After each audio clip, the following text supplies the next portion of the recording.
자, 9주차 2강입니다. 2강에서는 인터넷 중독과 청소년 살펴보도록 할게요. 자, 첫 번째로 인터넷 중독 개념, 그 다음에 단계를 살펴볼까 합니다. 자, 첫 번째, 인터넷 중독의 개념. 자, 여러분들 인터넷 중독은 무엇인가요? 네. 어쨌든 과정 중독인데 구체적인 일련의 이런 행동과 상호작용하는 과정에서 뭔가 심취하게 되는 과정 중독이다. 그래서 인터넷 중독은 윤미영 선생님과 박선주 선생님께서 인터넷 중독은 인터넷 이용에 대한 긍당과 내성 이 두 가지 차원에서 좀 살펴봐야 된다.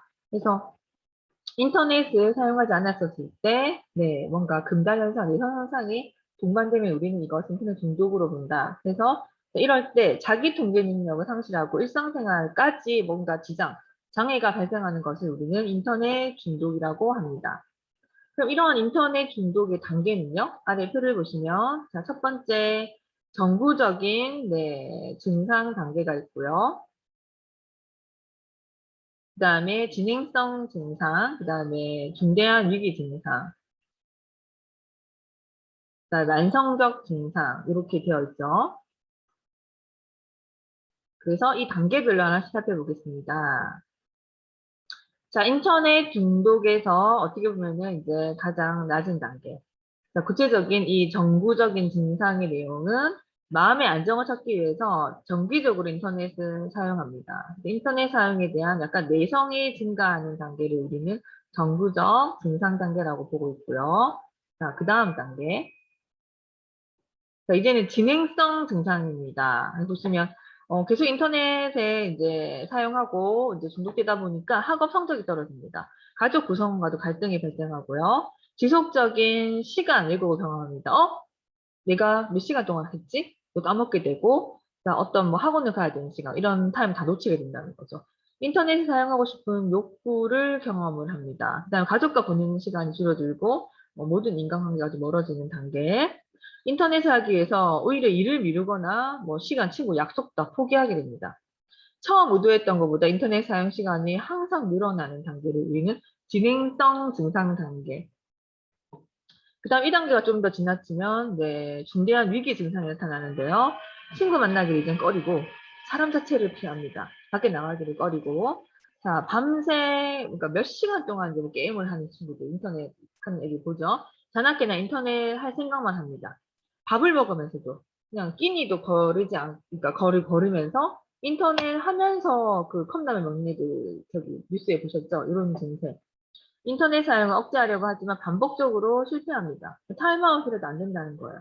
약속도 지키지 못하는 인터넷만 하고요. 다른 일에는 흥미 자체를 느끼지 못해요.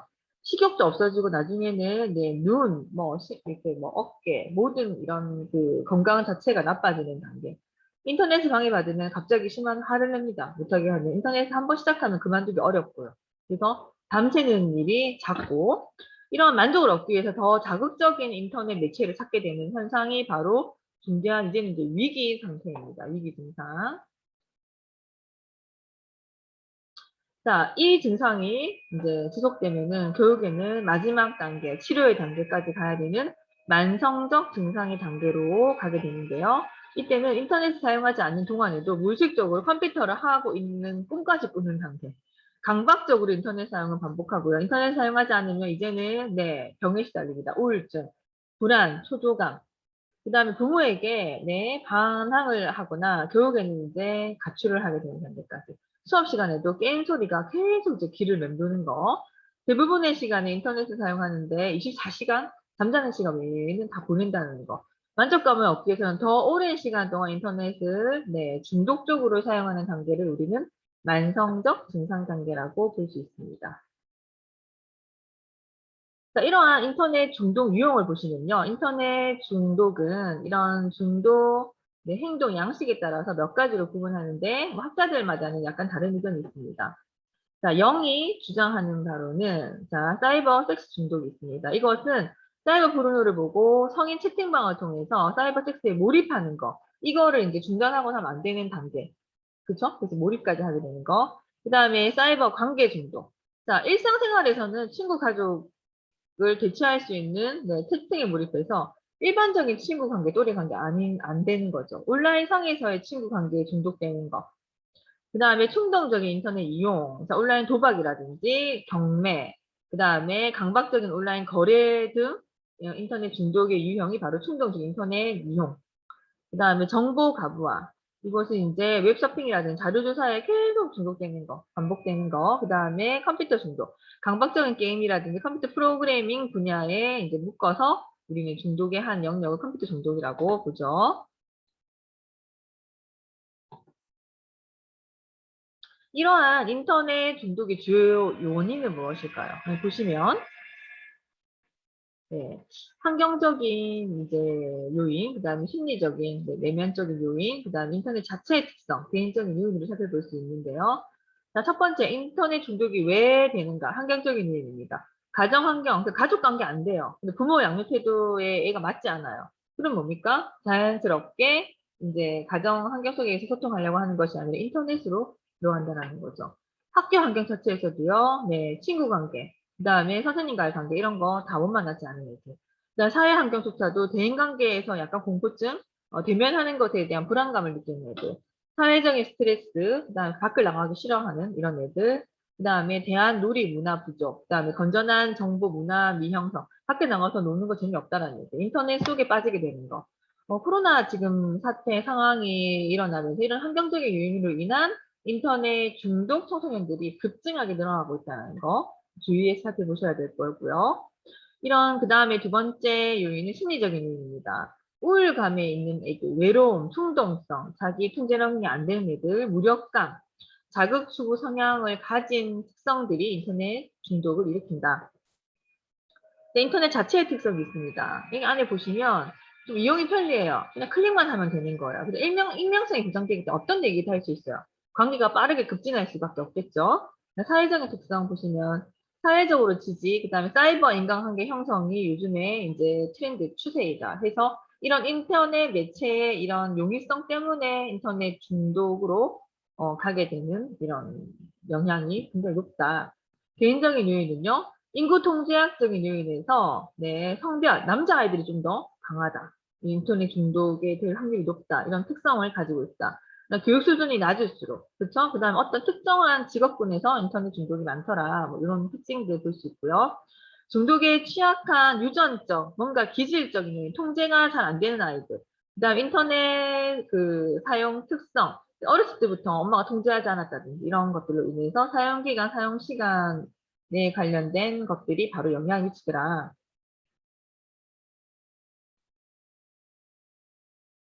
이러한 청소년의 인터넷 중독 발생 요인을 네, 이제 하나씩 살펴보도록 하겠습니다. 개인적인 특성은요. 인터넷을 사용한 청소년들이 모두 인터넷 중독에 빠지는 것은 아니죠. 그런 것을 봤을 때 인터넷 중독도 다른 질병, 뭐 중독과 마찬가지로 개인적인 특성이 뭔가 존재한다. 성격적인 특성이 존재한다라는 거예요. 그 다음에 적응과 관련해서 좀 이렇게 사회라든지 또래 환경, 뭐 적응, 학교, 부적응 이런 아이들이 인터넷에 빠지게 된다라는 거. 그래서 청소년들의 자아 존중감, 자기 통제 능력, 자아 존중감이 낮거나 자기 통제력이 안 되는 애들, 대인관계 효능감이 낮을수록 그 다음에 사회적으로 뭔가 고립감을 심하게 느끼고 극도의 공포감, 불안감을 느낄수록 충동적이고 뭔가 스릴, 모험을 추구하고 이런 걸 빠지는 것을 좋아하는 성향일수록 우울한 아이들일수록 인터넷 중독에 빠지게 쉽다라는 이런 개인적인 특성을 보이고 있습니다. 그 다음에 인터넷 특성에 따르면요. 인터넷은 뭔가 몰입, 뭔가 재밌어요. 짧은 시간 안에, 빠른 시간 안에 이제 매력적인 요소들이 이제 청소년들에게 많이 노출됩니다. 그래서 이런 몰입을 통해서 현실의 문제에서는 현실로 보면은 공부하고 친구 관계 안 되고 스트레스 받는데 인터넷에서는 다 해결된다는 얘기야. 그래서 잠시나마 도피처럼 벗어날 수 있기 때문에 현실에서 부족한 것을 가상의 세계에서라도 뭔가 만족감을 채울 수 있다는 얘기예요. 그 다음에 자신의 약점이나 문제점도 보이지 않아요. 그렇기 때문에 네, 인터넷의 특성으로 인해서 중독에 빠질 가능성이 높더라. 자, 환경적인 요인 같은 경우는요, 보시면, 자, 사회적으로 억압되고, 네, 그쵸. 관계의 폭이 굉장히 좁은 사람일수록, 그 다음에 인터넷을 통해서 관계를 유지하고자 하는 이런 그 사람의 그 중독, 그 난이도라든지 비율이 높더라. 가족으로부터 부모의 부부관계가 원만하지 않거나 또는 부모가 굉장히 거부적이고 통제하거나 일가성 없는 양태들을 보이며 부모와 소통을 하지 않고 인터넷 세계로 빠진다. 청소년기는 가정을 좀 벗어나 독립하려는 욕구가 발생하면서 또래 집단과의 관계가 굉장히 중요한데 여기에서 이제 뭔가 중거 집단으로서 네, 자아 정체감 형성해 나가야 되죠. 그런데 네, 그렇지 못한 이제 케이스들이 바로 인터넷 중독으로 이어지더라. 자, 그다음에 통신 중독이 그죠? 청소년에게 미치는 영향을 또 연구를 해봤습니다. 보시면 현실 도피 수단으로 채팅을 하거나 이메일 등에 과도하게 몰입하는 것을 우리는 통신 중독이라고 하는데요. 주로 채팅방, 뭐 어디 게임, 그다음에 정보 서핑, 그다음에 사이버 트레이딩, 그다음에 도박, 쇼핑 등을 과도하게 몰입하는 것이 바로 통신 중독입니다. 이러한 과도한 통신 중독 증상으로는요, 자기 통제 능력 상실하죠. 통신을 통한 행복감을 추구합니다. 하루라도 이걸 안 하면 즐겁지 않다는 거야. 통신 사용량이 당연히 증가하고 일상생활에 당연히 여기 빠져있기 때문에 뭐 타인을 만난다든지 타인과 전화를 한다든지 뭐가 안 되죠. 부적응. 감정 조절 능력이 또 감사하고요. 대인관계 장애 현상 등을 동반하는 게 바로 이 통신 중독의 위험성입니다. 다음 인터넷 게임 중독이 청소년에게 미치는 영향을 보시면요. 자, 여러분들 인터넷 게임 중독은 이제 밤을 새워서 인터넷 게임을 함으로써 청소년의 학습 시간을 침해하게 되죠. 그리고 수면 부족을 야기하게 되죠. 아이들이 거의 뭐 새벽까지 인터넷을 하고 있기 때문이죠. 자, 청소년들의 그렇기 때문에 신체적인 건강, 정신적인 건강 당연히 악화될 수밖에 없고요. 이런 인터넷 게임 중독 성향이 높은 청소년일수록 얘네들의 컴퓨터 이용 시간이 당연히 더 길더라. 한 달 지출이 이 통신과 관련해서 많더라. 용돈과 수면이 부족하고 당연히 시력 건강이 나빠지고요. 개인 생활이나 사회 생활에 굉장히 많은 장애를 많이 가지고 있더라. 가족과의 대화도 거의 없더라랍니다. 그다음에 이런 인터넷 게임 중독 청소년들은요, 일반 청소년들에 대해서 굉장히 스트레스 지수가 높아요. 그리고 고독감, 외롭감, 불안 지수가 높고 게임 외에 학교, 운동, 공부, 음악, 놀이, 봉사활동 이런 일상생활에 흥미를 느끼지 못합니다. 그다음에 네, 음란물 중독이 청소년에게 미치는 영향. 자, 너무나 노출이 많이 되고 있습니다. 그래서 컴퓨터 음란물 중독 현상을 보인 청소년들이 지속적으로 이 음란물에 접근을 하고 밤새도록 음란물을 보고 낮에는 학교 와서 졸거나 부모와는 또 대립하거나 이런 증상들을 보인다는 거예요. 또한 이런 음란물 중독 증상을 보이는 이 청소년들은 죄의식으로 오히려 네, 실제로 타인을 만나거나 했을 때 이제 결벽증에 걸리거나 신경쇠약 증세를 보이기도 합니다. 이런 음란물을 보고 나서 네, 연상작용으로 학업 수행에 부정적인 영향을 당연히 미치고 결국에는 음란물에서는 가능한데 현실에서는 안 되는 행위들, 성충동이 증가하기도 하고요. 자, 이렇게 청소년의 인터넷 중독에 관련된 현황을 좀 더 살펴보도록 하겠습니다. 자, 미래창조과학부라든지 네, 한국정보화진흥원에서 2015년도에 조사를 나온 데이터를 보시면 2014년도에 조사를 했네요. 인터넷 중독 실태 조사. 자, 청소년 인터넷 이용자 중 이제 중독 위험군의 비율이 14년 현재는 12.5%, 100명 중에 13명 정도의 아이들은 한다라는 거예요. 인터넷 위험군. 자, 이건 과거 11년도에 비해서 계속적으로 증가하고 있는 추세.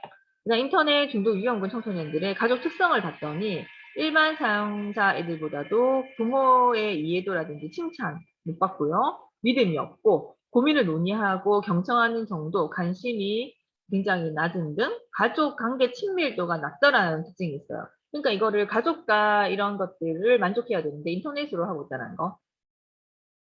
그다음 부모와 대화할 때도 네, 생각이나 감정 표현에 조심하고 좀 소심하고 의사소통이 잘 안 되는 아이들.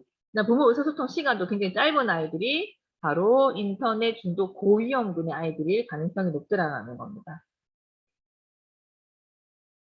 자, 이렇게 인터넷 중독 청소년들을 위한 복지 서비스와 과제 살펴볼 필요가 있겠죠. 그렇기 때문에 보시면 인터넷 중독 청소년 관계법에 따르면 우리나라 인터넷 중독과 관련된 관계 법규로는 정보통신, 네, 이용 촉진, 정보 보호 등에 관련된 법률이 있고요. 그다음 게임 산업 진흥에 관련된 법률, 청소년 보호법이 있습니다. 자, 인터넷 중독 청소년들을 위한 복지 실천 과제를 여러분들이 또 간과해서는 안 되는데요. 여기 보시면 첫 번째. 자, 이것은 이제 한 개인의 차원, 가족 단위, 학교 단위가 아닙니다. 국가적인 차원에서 접근을 하셔야 되고요. 국가적인 차원에서 청소년이 인터넷 중독에 걸리지 않도록 예방할 수 있는 다양한 정책, 교육 프로그램, 예방 프로그램, 캠페인이 실시가 되어야 합니다. 둘째, 청소년들을 대상으로 인터넷 중독을 예방하기 위한 좀 단계적인, 체계적인 교육이 필요합니다. 저기 초등학교부터 쭉, 유아 때부터 쭉 올라올 수 있는 프로그램. 그리고 청소년의 인터넷 중독에 직접 영향을 미칠 수 있는 요인들을 우리 지금까지 살펴보셨죠? 이런 요인들을 좀 더 심층적으로 분석해서 탐색을 하고 이러한 요인들에 따른 인터넷 중독 예방 대책을 수립해야 되는 것이 무엇보다 시급할 것입니다. 그 다음에 셋째, 청소년의 인터넷 중독 예방 교육의 좀 더 효율성을 높이기 위해서, 극대화하기 위해서는 청소년 자녀에서만 국한될 것이 아닙니다. 그래서 부모라든지 교사 대상으로 실시하는 교육 프로그램 개발이 필요합니다.